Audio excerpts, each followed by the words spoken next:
Good evening, good evening, good evening, everyone. Welcome to Reviving Mississippi. I'm your host, Nikita Stamps. We got our co-host here, Mr. Jason Clark. What's going on, JC?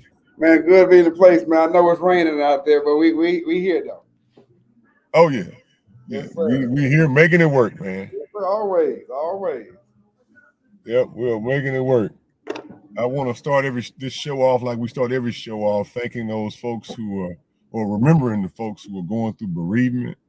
Bereavement is a very trying situation, especially in times like this, because losing a loved one, a family member, a friend is hard, and we got to be a friend so that we can have a friend during our time of need.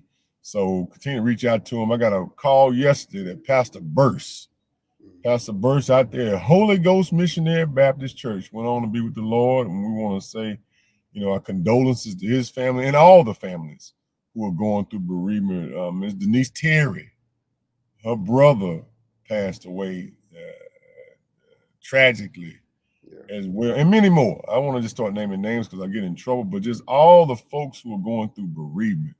Our heart go out to you. We love you, and remember, you got to be a friend so you can have a friend during your time of need. Um, any opening remarks, Jason? Well, Commissioner, I mean, you really kind of said it all, Commissioner. There's a lot going on here in the state of Mississippi with the weather, mainly. A lot of people, we got to make sure we be a neighbor on the Right. forefront, not on the back end, on the forefront. We know this is hurricane season, and we know the issues are going to be rising with, power outages. You already know what I'm going to say, but I just want to make sure people just look out for your neighbors. That's right. That's right. Look out for your neighbors. Prepare accordingly. We talk about preparedness a lot here in this space. Just make sure that we are doing the things that are necessary for us to prepare, Hmm. um, because we do know bad weather happens. Yes, sir.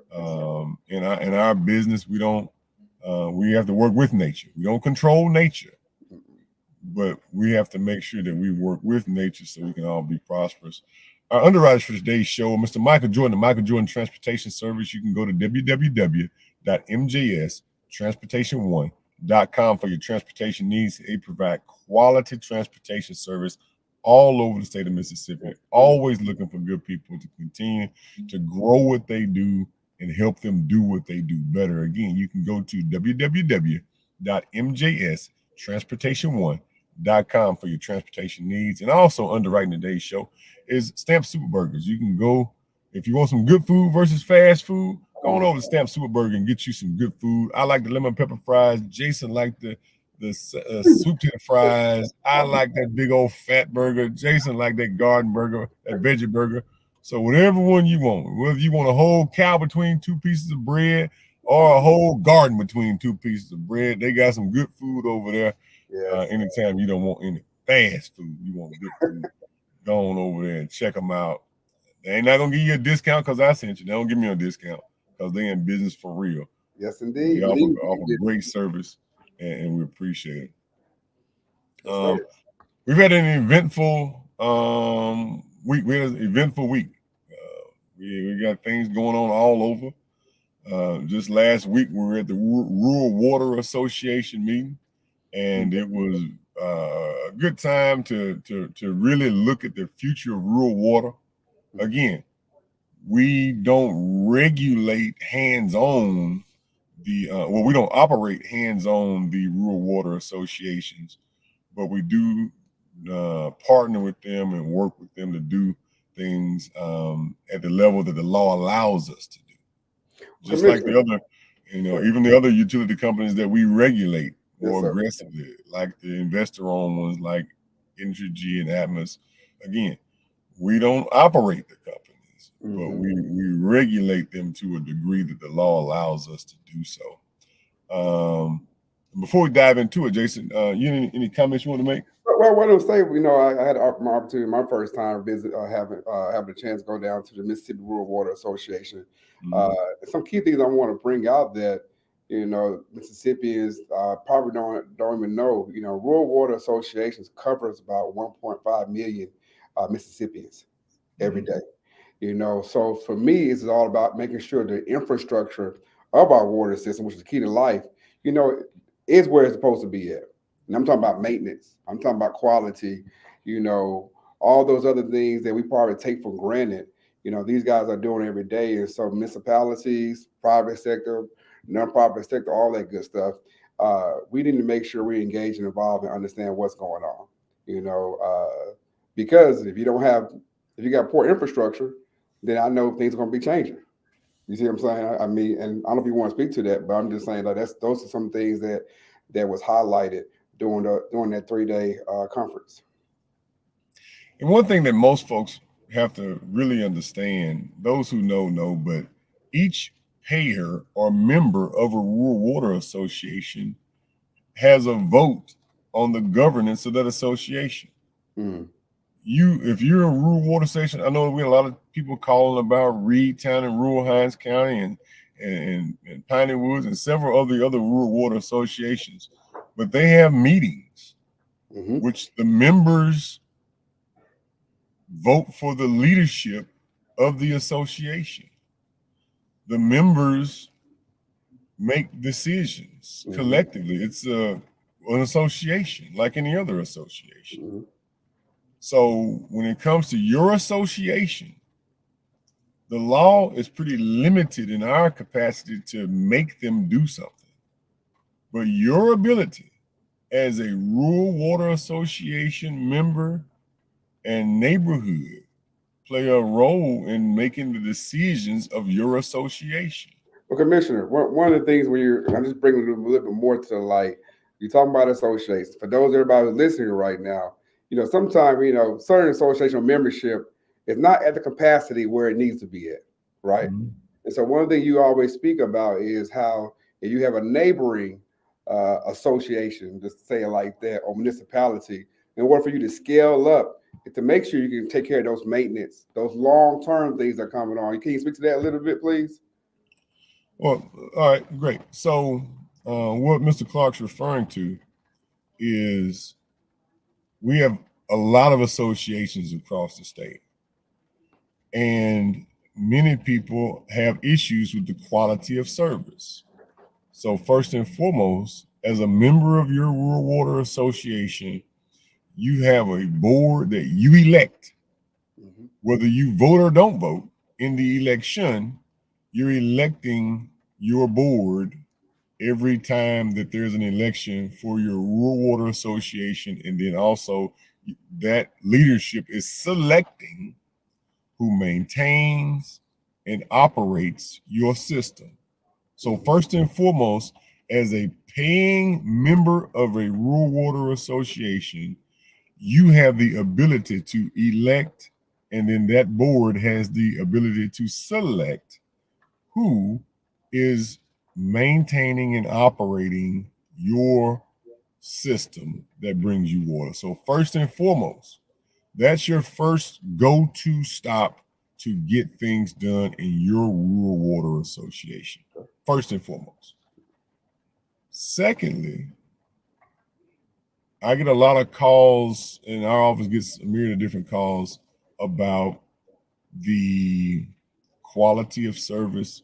And the message I had given to the rural water associations when I spoke to them last week was simply this: that we must govern better at the local level, because that's where the decisions are made of the maintenance, who operates, and all those things. So first and foremost, we must, and there are some great associations who are doing great work, and there's some who need to do better. Yes, sir. Clearly, there are some that need to do better.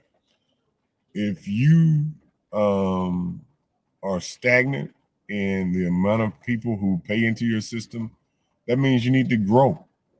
You need to partner with your neighboring associations so that you can have the resources to provide people water. That's the whole reason why you're there.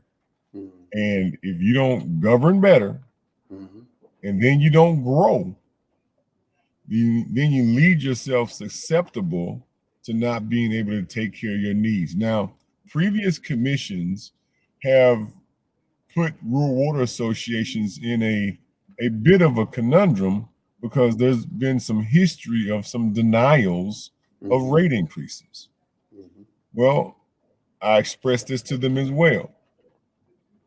Low rates are even more dangerous than high rates, because low rates mean that you're just paying your lawyer, not doing the maintenance that's necessary because you're not having the resources, and you're going to a training or conference once or twice a year.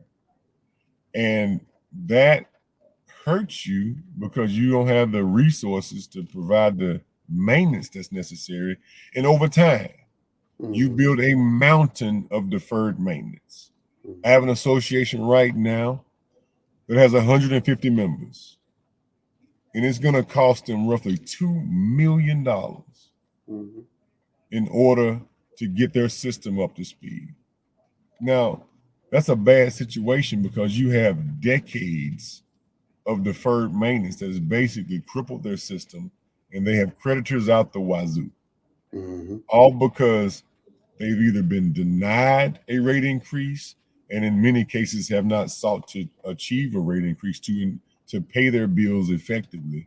And this has been compounded for a good number of decades, not years, but decades. And so then you end up in a situation where a private company will have to be called by the members of the association. And many of them have been susceptible to private companies take them over. And then the private companies jack their rates up so high that members can't afford to pay. In order to pay that, just like the scenario I just talked to you about. Well, we're over 150 people going to get $2 million because they have that much deferred maintenance, and then their major water provider, they owe them $90,000. So basically, they're going to have to dig their own well system and build a water tower and pump system because they're going to get cut off from the major provider that they have, all because of inefficient governance and maintenance. And these are decisions that the members and the board and the operators have decided and behaved themselves into. So that's why I say we must govern better, and we must grow and partner so you can provide the quality of service necessary so people can have the basic thing of life, and it's water. Any comments on that, Jason? All right, well, Commissioner, I'm glad you said that. I just want to make sure that the audience is always, knowing that even though you're rural, doesn't mean you're not going to grow. That's right. I want to make sure I hit that on the head. That's right. Just because you're rural, even Mississippi, I'm talking about. I know we didn't grow last year with population growth, but we had a lot of transplants that's still moving here. Okay. So what I'm saying is, for my rural associations and people be more engaged, sometimes you have to do certain things to make sure you keep the quality control where it needs to be at. That means investing for the future. That means not just doing, whatever to get on by. And then it also means building relationship and collaboration. So you can still have that local control. That's how I look at it. Still being part of the municipality side, or whatever, or membership, or nonprofit, whatever. If that's what you want to leave behind, and if that's what you want to maintain, that's what I'm gathering from what you're saying right now. So there are many people who paid a high price over the years because rural water associations and electric cooperatives were built out of citizens coming together, pooling their resources. Yes, sir. And over the course of generations, people have been investing in these water systems and investing in these electric cooperatives because they were the only ones that were going to come save them and provide services in their communities. Yeah. And now we must carry the mantle and not be the generation where the baton gets dropped. And people have been working for years and hundreds of years, over 100 years in many of these associations. So that's why we must govern better. We must do the maintenance that's necessary to maintain our systems. And partner, because partnerships are critical. Because like the association I just spoke about, they got 150 members. Well, if they would have partnered with the neighboring associations, then they could have had a partnership that has a bigger association. Now that larger association can grow and be more prosperous. So we have small associations that are not growing, and then we have larger associations that are partnering so that they can have the resources necessary to take care of their water system. You have a comment, Jason? Right, man. We've been talking about this for over a year now, I believe, and last year, talking about how community members, we have to start uh, having our standard for excellence in everything we do. That's one thing you've been always you've been saying excellence, excellence, excellence. Even we've been going around these 22 counties looking at industrial sites, and you talking about excellence. And this is what we're talking about right now. You know, it's kind of like having insurance. I look at it, covering the risk management side of it. By if you're producing excellence, you're going to be able to avoid some of these obstacles that may come your way as a unit, when out there as a group. Water is essential, man. I call it blue gold in my book. I call it blue gold. To be honest with you, so it was a great. I'm glad we had a chance to go down there. It was a great. It was. I mean, it was really a great conference. Though I learned a lot down there. But all right, Commissioner, I'll turn it back over to you, sir. Okay. Also, I've spent the last couple of days, myself and the other two commissioners from the Northern and Southern District, at the at CRUC. That's the Southern Association. It's our regional association of public service commissioners.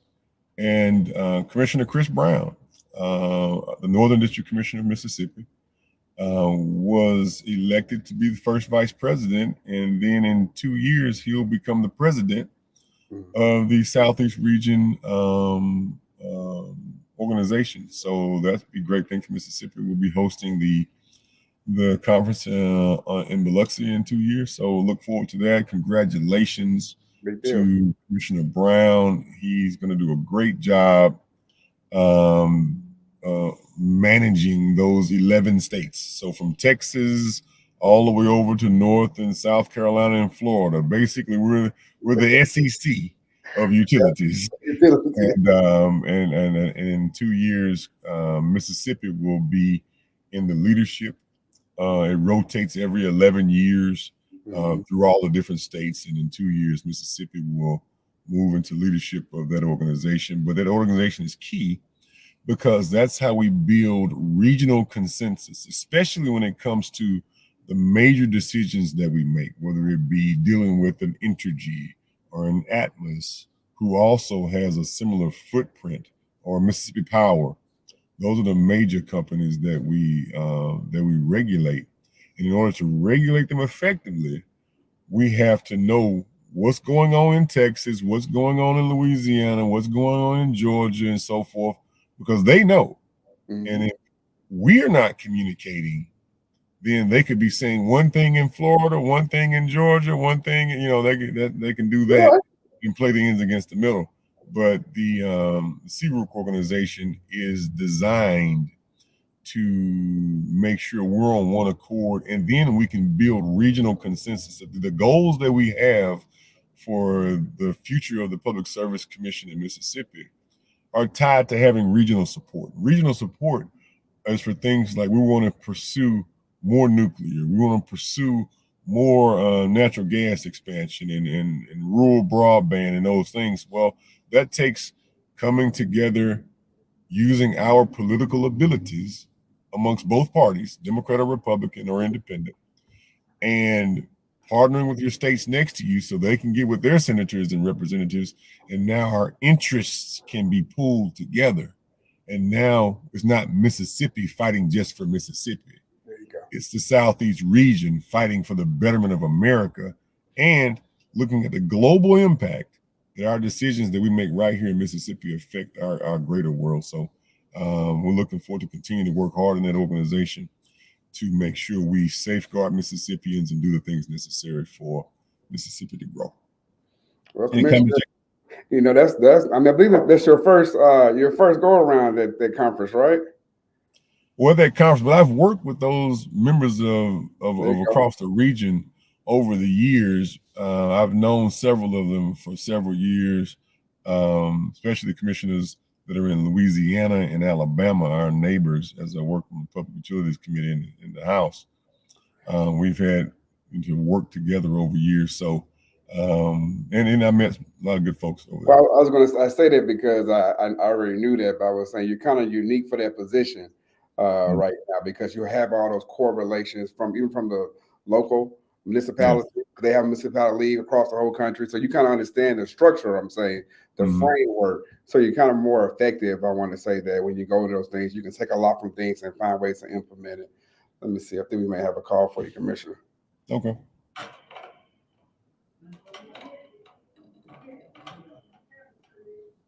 We got a comment. All right. Caller, you on here? Yes. Hello, ma'am? Hello, can you hear me? Yes, ma'am. Yeah, I was listening to Commissioner Spence talking about the Water Association. Yes, ma'am. Can he hear me? Yes, he can hear you. Okay, good, good. So my question is... Caller, you there? She hung up, Commissioner. Call back. Caller number is 601-948-5950. Please call back. I think she had a question about the water association. Yeah.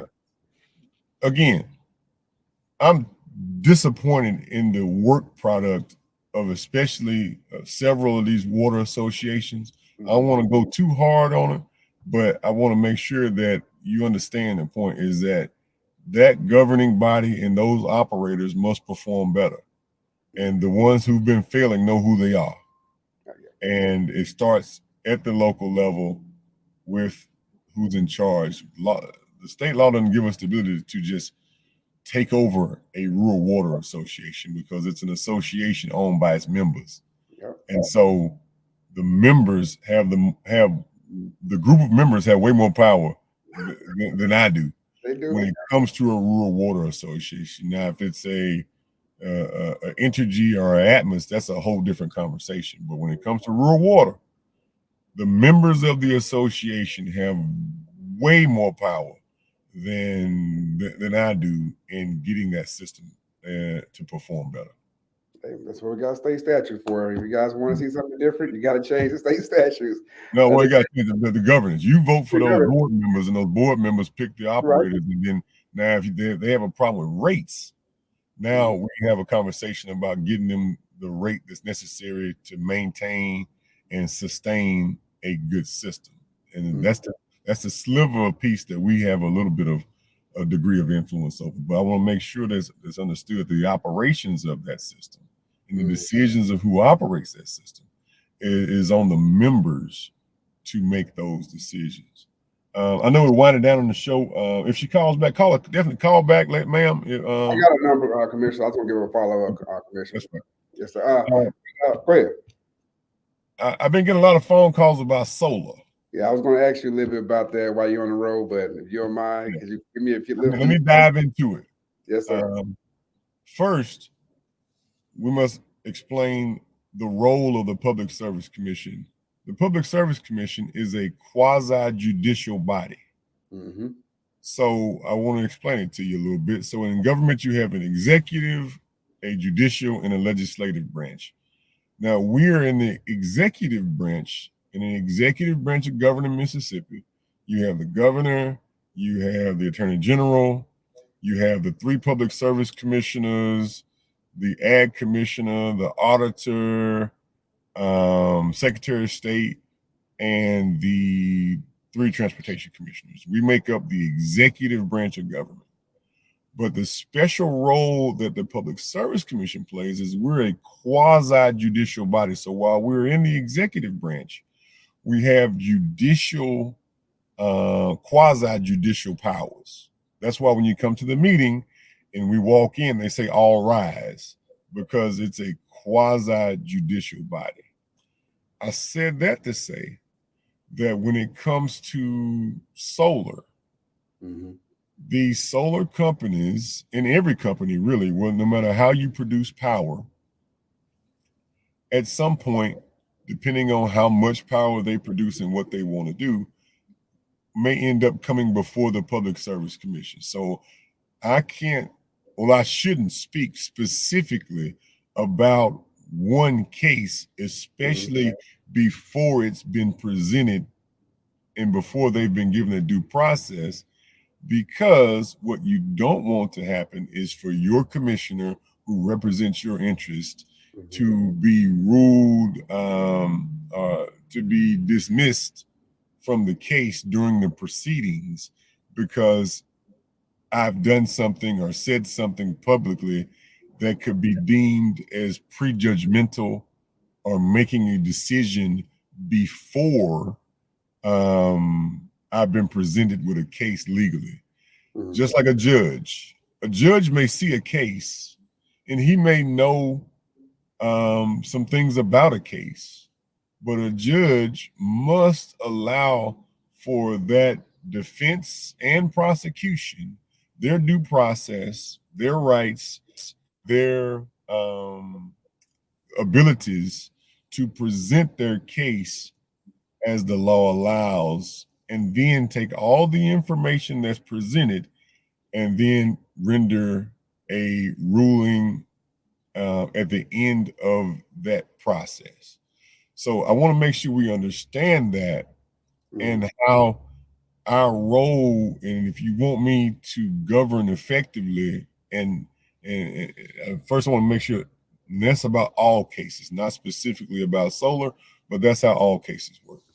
Now, when it comes to solar specifically, there are some companies out there and entities out there who put about $250,000 against me last year in running for this office because I raised some serious questions about solar. Now, when it comes to forming a position on solar, Mississippi, it's not prudent for any executor of the state of Mississippi, from the governor to myself, to be anti-solar. That's not prudent. And none of us are.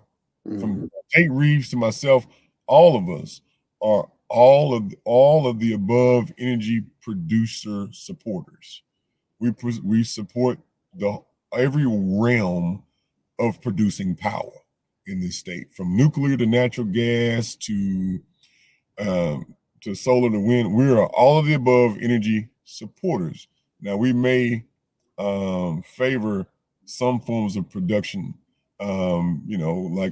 We've as a commission, we've said we are pro-nuclear. We want to pursue more nuclear in our state. We want to pursue more natural gas. All of us have solar cases that we're dealing with, and there's some over the horizon that have not been presented to us formally at this point. So I want to make sure we make that point first.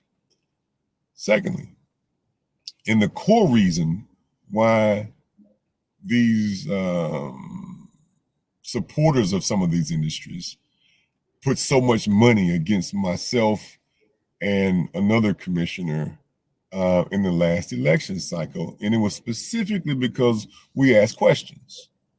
And questions like, like I said, I'm not saying I think we should be prudent solar. I don't think you should be pro or anti. You should be prudent. And prudent means that you make specific questions to make decisions in your mind over the industry. So I'm not talking specifically about a specific case. I'm talking about the industry altogether of all energy production, and especially specifically solar. And those questions are simply like this. First and foremost, we have to have local zoning laws that determine what people want to go where and how they want it to go. First and foremost. And across the state of Mississippi, we do not have what I see the appropriate local zoning laws so that local planning boards, local zoning boards, and boards of supervisors and boards of aldermen and city councils across the state have incorporated how they want solar or any other power generation company to operate in their governance area. So first and foremost, I believe that all government should be prudent and that those things need to be in place. And the state has fallen woefully behind in putting those types of governances at those levels of government in place. First. Second, anytime the federal government incentivizes something, people will do it.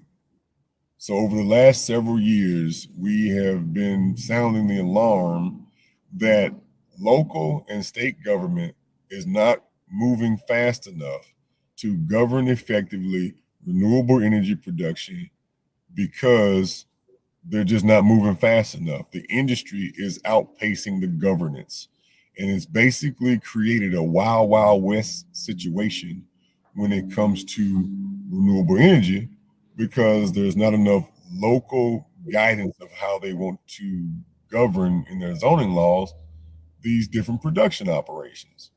And so what cities and counties are faced with now is, should the state come in and do it for you? Now, I don't know too many counties or cities who want to give up their zoning ability and give their zoning abilities to the state government. I haven't run across one yet who's willing to do that. So because many of them are not willing to do that, that means they need to put some zoning laws in place of how they want these things to happen. Another reason why governance is important is because if you're doing business today, especially with a Fortune 500 company, a diversified energy mix is what they're looking for. Yes, sir. All the companies that we're working for are working with to try to bring to Mississippi or stay in Mississippi. They want a diversified production of energy. And renewable is a piece of that pie. There wouldn't be an Amazon coming to Mississippi if we didn't have a solar panel in Mississippi. And if they weren't allowed to have solar energy in their production, even though they're going to lean on other production operations more heavily to run their data center, they, part of it being renewable is one of the things that is driving economic development for the state. That's why it's not prudent for the state of Mississippi to be deemed an anti-solar state. But what Mississippi should do is be a prudent solar state, because many of the questions I have are around prudency, about making decisions. And let me give you a tangible example that people all can go outside and see. We all see where people get tax benefits or tax breaks and they take advantage of them. One of the closest ones, right on Highway 18, there was a Home Depot that was built right there on Robinson Road, which is Highway 18 in Jackson. And as soon as the tax benefits went away, they packed up, moved to Clinton. Now there's an empty Home Depot, and we still have not figured out what to do with an empty Home Depot. The owners have changed hands, and all those people have changed hands. So that begs the question, well, if someone gets allowed a solar operation and one person owns the land and another person owns the lease, well, the person who owns the lease could sell the lease, and the person who owns the land could sell the land. So if this is a 30-year deal, you could very much end up with a situation where you have a different leaseholder and a different landowner at the table at the end of the lease. And if those people have changed hands over and over again, what governance or prudence has been put in place to make sure we don't have a huge abandoned solar operation? And because I asked that question and many more questions subsequent and related to that question right there, which no one has given me an answer for regarding. No one has given me an answer. All right. They put $250,000 against me because I was asking too many questions. All right. So I want to let you know the score that y'all have seen in your face, because we should ask questions and we should demand answers, because that's good government. And that's what we're supposed to do. And many people And elections have consequences. And the consequences of electing DeKeither Stamps as your public service commissioner, is that there will be prudence, there will be governance, and I ain't scared of none of these folks. I'm gonna ask all the questions that are necessary before I make a decision. I'm gonna allow everyone to have their proper due process. I've been through the fire on a myriad of different issues. Yes, sir. I'm not uncomfortable dealing with tough issues. But if you keep the best interests of folks at the forefront and you ask all the tough questions up front, and then that lets folks know where you stand and whether you agree with me or don't agree with me, I still got the right to ask questions, and I appreciate the citizens of the Central District who voted for me and some who didn't vote for me, but now wish they would have voted for me 4 years prior. I had one call today that said, well, Mr. Stamps, she said, Mr. Stamps, if I'd known that 4 or 5 years ago, I'd have supported you the first time. And we wouldn't have been in this rabbit hole we're in right now. I just didn't know. I said, I understand. But elections have consequences, and we got to make sure that we vote our interest and not just our party or our race. Vote our interest. And the interest when it comes to solar is get all your questions asked up front.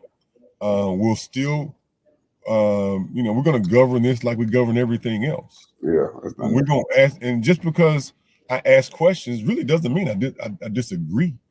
I just mean that there's certain things that need to be asked, certain things that need to be required to answer, and those answers must be in law and they must be in contracts, things that the citizens can hold people accountable to, because the citizens have to live with whether we build a nuclear power plant. Questions must be asked. Yep. When we build a gas fire plant, questions must be asked, answers must be made, things need to be codified in law and in contract. Now, third thing when it comes to this. Yes, sir. I am a major landowner in this state. And I know intimately well when you make your mind up what you want to do with your property, you have a right to do with your property what you want to do. And if a landowner has made a decision to do something with their property, as long as they have, done some prudence, and, it's not going to end up where your neighbors are just negatively impacted and your neighbors are not going to have to pay for the abandonment of whatever you're doing and then have to mop up that mess. Because I can only imagine putting a business next to that Home Depot, and then when the tax breaks went away, now you're sitting there with an Office Depot that you invested in, and now you got to go out of business because they went out of business because they were only there for the tax breaks, but you were there for the long haul. The ecosystem. Go ahead. I'm trying to give an example that you can go back and remember. Now, there are people that are making decisions on buying property and then maintaining property. And like my family's been major landowners for 100 years or even longer than that in Mississippi. And I could only imagine if people are buying up, a lot of land, and then you're having solar coming in, you got some questions because you bet the bank. Like for me in Hinds County, I'm not leaving because I have put my life's investment, and my family has put its life's investment over generations to acquire the sizable amounts of property that we own and that we farm. So we have a vested interest. When I tell folks all over the world, I say I'm from Learned, Mississippi, population 97, off of Morrison Cemetery Road and off of Learned Road. So if somebody's coming in our area and they're doing something that's going to affect a major piece of land, we need to ask some questions and get some answers before the contracts are codified. And if something needs to be put into law to safeguard us even further, those things need to happen. The commissioner, I hear transparency. Your whole time you're talking, You're saying, you know, don't surprise me, I don't surprise you, and you asking for basic transparency. That's what I'm Mhm. hearing from you. Are I'm hearing the same thing. You hear the same thing, or what? Mhm. So Yeah, I mean, you know, I want to make sure that was said, and you hear it from me. I know. You know, and as always, we don't duck and dodge any comment. We're open mic. You want to call in, give us a call at 601-948-5950. We got about 10 minutes left to go on the show. You call in. We don't filter the calls. You call, we answer, and we give you the best we got. But we don't want to compromise our ability. Oh no, excuse me. We don't want to compromise our duty as an executor of the state and our quasi-judicial duty to do our job. So that's kind of where my limitations are. I'm going to talk about the industry and how I'm going to govern the industry, but I'm not going to talk about a specific case until I've been presented with the case. And then over the process of that presentation, as they go through their due process, then we will clearly articulate what our issues are, but we will only do that after we've been formally presented with the case, because the Central District will have a vote, the Central District will have a say, and I'm not going to allow my feelings to compromise my duty. Well, Commissioner, you know, we kind of started this show off earlier, actually, about accountability, and about what excellence looks like when proactively, you know. As I see it, the utility industry is going to be changing in the next 100 years, next 20 Yeah. years. And we need so, and let me make sure, I want to make sure I got something. We need solar, because when it comes to providing the energy generation mix that we need solar. But we got to make sure that we work with every level of government, that the zoning laws at the local level are what's needed, and that we govern at the state level and at the Public Service Commission. So there's some things that need to be tweaked on the zoning levels of local government. There's some things that need to be expounded inside of state law. And then we need to allow everybody their own due process for every case that's going before for the Public Service Commission. Everybody has a right for due process. So we got to work through these issues, but not prejudge them or make a determination before we've been presented with the information. You know, Commissioner, I'm going back memory lane now, so don't laugh at me. About 10 years ago, it was a black vehicle came in town. Okay, then black home. I think it's called All Black Services, and it changed the industry up. I'm talking about taxi services. I'm talking about ride share. And I remember, you know, when you had when they came in town, that was another shift. Once again, the industry is changing. The industry is taking off. And the main thing you were saying 10 years ago is kind of crazy. I'm looking on a micro level right now, but I can see the similarities right now. You hear what I'm saying? That the questions you asked back then is some of the same questions. I think the same format, I want to say, that you're asking right now. So I'm using another example. Before we get out there, let me just explain to them. The same thing is happening in the utility industry, similar to when we were on the city council in Jackson, when Uber came to Mississippi, Uber, Lyft, and all the ride sharing companies. It had not been welcomed. The taxi industry rallied against it, but citizens wanted it, and things were changing globally when it came to rideshare. Now, today it's commonplace. You know, people pick the app up, they call Uber, but there was a day a few years ago where that wasn't the case. Well, that's what's happening in the renewable space, that there needs to be some local laws. We had to write local laws in the municipalities. We had to write some county laws. We had to write some state laws, and to make it so that it can be governed appropriately. So this is where we are in the renewable space. And I'm not just talking about solar specifically. I'm talking solar, wind. You got folks who are trying to do hydro. There's a whole myriad of renewable energy space that we have to make sure that we are putting the right things in place at every level of government to make the best decisions. Catch that call before we get off there. I'll get your call.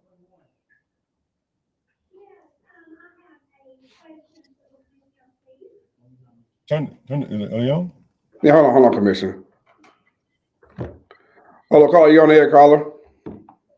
Yes, Commissioner Stantz, hi there. How you doing? In regards to your statements on zoning and, you know, things like that, that a solar company could adversely affect neighboring lands. Well, I'm battling that in a community in Raymond right now. And am I not reading this correctly? I'm reading from section 414. This is the Hinds County ordinances. And it says no public or quasi-public facility or utility shall be located in a residential district or other district where such land use would adversely affect the neighboring lands, the surrounding areas, exactly what it reads. So would that not be something to stand on? Well, that would, and make sure you read it one more time for me. I'll make sure that I hear you correctly, because I'm not looking at the paper you're looking at. Read it one more time for me. Okay. No public or quasi-public facility, and this was told by the company to me that they are considered a quasi-public utility. Mm-hmm. No public or quasi-public facility or utility shall be located in a residential district or other district where such land use would adversely affect the surrounding area. Yeah, so as this goes through the process, we'll ask all those questions as it goes through the process. And you know, there's, like I said, I don't want to speak too deep about a specific case. That's why I'm trying to talk about the industry as a whole and not about a specific case. Yeah. I don't want to compromise our ability to govern this at all. So I want to make sure that I talk about the industry as a whole. I know the hot topic is a specific case that's going on in Hinds County, and there's another one similar that's happening in Washington, and there's another two of them that are happening in North Mississippi. So I'm talking about how to govern as a whole and not a specific case. Okay. Well, what I just read to you as the Public Service Commissioner for the Hinds County zoning, am I reading that correctly? Could you at least shed light? Am I missing something that, I mean, what I'm reading to you in our circumstance, and you don't even know the circumstance, but would that not mean a facility of any type, a public or quasi-public utility, cannot come into a residential area or any area that could possibly adversely affect the land, the surrounding land? So I can't answer that question because I'll be compromising my judicial duties, because you're asking me about something that affects a case I haven't even been presented yet. So I don't want you to lose your ability to have a public service commissioner opine on a case because you want to answer right now, and that's not how it works. Okay, ma'am. I hope you can respect that answer. I got a contact, Commissioner. Thank you. Right. Thank you, dear. And so that's why I'm saying, ladies, we get, you know, I know we're all up in, you know, we all got questions. Yeah, one more call, Commissioner. As we go through the process, we'll make sure we ask all the questions that are necessary, but we will help our local boards of supervisors and boards of aldermen. We'll be at the supervisors conference next week, talking about some recommendations of how to manage this. You know, so the supervisors have their annual conference on the coast next week. The week after, 2 weeks after that, you have your municipal conference. We'll be talking about things municipalities need to take a look at, to look at their technical, their text called text amendments to their zoning ordinances, so we can tighten things up to make sure people's interests are in place. But one thing we cannot do, we at this juncture, it is not prudent for Mississippi to be anti or pro. If you're in government, you need to be prudent. And I applaud the Hinds County boards of supervisors because, and the other boards of supervisors who contacted us, because they're focused on being prudent. They're focused on making good decisions. and not emotional decisions and not political decisions. Because one thing we cannot do in especially when it comes to utilities, we should not ever politicize utilities. Come on. We should never do that. Yeah. You can politicize some other pieces of life, but when it comes to power, water, sewer, we should never politicize. And I know in society right now, especially in a presidential election year, where you have polarizing political winds in the air, we should not use those winds to push utility agendas, because utilities are the basic things people need, and we must have a diversified mix. Because like right now, let's back all the way out of this solar thing and look at how I have to look at things. Right now, 76% of our power generation comes from natural gas. 16% comes from nuclear. Now, looking at some of the natural gas failures in other states, in ice storms, there have been cases where natural gas has failed. Yep. And they've not had enough nuclear in place. So that's why you must diversify your mix of how you produce power, because they've not all been, the power sources, I'm saying, have not all been 100% reliable 100% of the time. So you must have a diversified mix of how you produce. Even solar has a role because it edges off the peak time, that time between 2 o'clock in the afternoon and 7 o'clock in the afternoon, where those air conditioners are blowing the highest and the sun's beaming the hottest. You know, that solar production can edge off that peak time. Now, it's not going to replace nuclear that's 100% all the time. It's not going to replace natural gas that produces all the time, but it does allow us a diversified mix, because there have been times where natural gas has failed, and when you have to shift and receive power from a myriad of different sources. So that's why right now we need prudency, we need calmness, but we do not need two things when it comes to utilities. We should never politicize utilities, and we should never become emotional when it comes to making decisions. Pardon the question, Jason. You got a caller right here that's been waiting. Go ahead. We got 3 minutes left to go on the show. Oh, we got 3 minutes. Hey, yeah, just wanted to make a comment. I heard the caller mention something about the statute stating about adversely affecting the community. I just want to say that to adversely affecting would imply a negative effect. I think that one of the most negative outcomes so far are the high utility bills that people are receiving currently. So I think that people really need to educate themselves on options. If you truly care about your community, you want to have more affordable options for your community. No one should have a monopoly on utilities. There should be choices so that people who live on these incomes that are already limited can actually afford to live, and utilities not take them away from affordability in living. That's my comment. Thank you. All right. Appreciate it, man. Any parting words, Jason, before we get off there? Oh, Commissioner, hey, safe travels, because we need you here to get on back. Well, I'll part with saying this. Yes, sir. Take a deep breath, everybody. Take a deep breath. We're going to get through all these decisions, because, see, for our role, our elections are over. This is the period where you lose hair, lose sleep, and get bags underneath your eyes, and lose friends. Yep. Because this is the period in the election cycle. I remember when I got to the city of Jackson, I had hair. Yep. I lost all my hair, got these bags underneath my eyes, and lost some friends because I had to make good decisions that are in the best interest of everybody.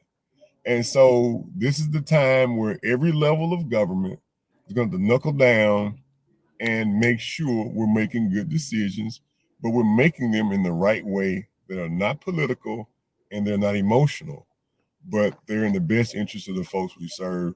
And that means some new laws have to be passed, some new text amendments have to be done, some state laws have to be done.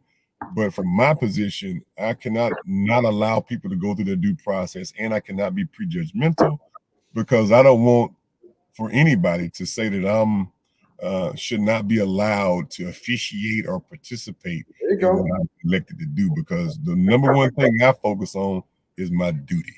Yes, And sir. I won't do anything that compromises my duty, and neither should any other elected official, because we have a duty and we're sworn to do it. And I'm going to do it not just to the best of my ability. I want to be the best that's ever done it when the time is over. So I love you, Mississippi. I want to say thank you to WNPR. Thank you to all the WNPR family. I wanted to address the issue. I wasn't going to address the issue at first, but I've getting all these daggone messages, and as always, I don't duck and dodge. If you ask a question, I'm gonna give you an answer, and I'm gonna do the best I can to make the best decision. So again, it wasn't a topic of my show today. I know somebody put on Facebook that I'm gonna be addressing the issue. I didn't put it on Facebook. It wasn't my issue. But as always, if y'all call in, text in, all this stuff, I'm gonna talk about something that's been a hot topic. But I'm not going to compromise myself, nor am I going to usurp the powers of the folks who are doing good work. Hinds County Board of Supervisors is doing a great work. They're getting off the ground and getting things in place, and we're going to work together to make all of our board of supervisors good. Our underwriters for today's show, Mr. Michael Jordan Transportation Service. You can go to www.mjs1transportation1.com. And also, remember, never let anybody put you in a position where you don't love your own people. So if you don't hate your own folks, you're part of the very oppression we're trying to lift ourselves out of. I love you, Jackson. I love you, Mississippi. Jason, get us out of here. Yes, sir.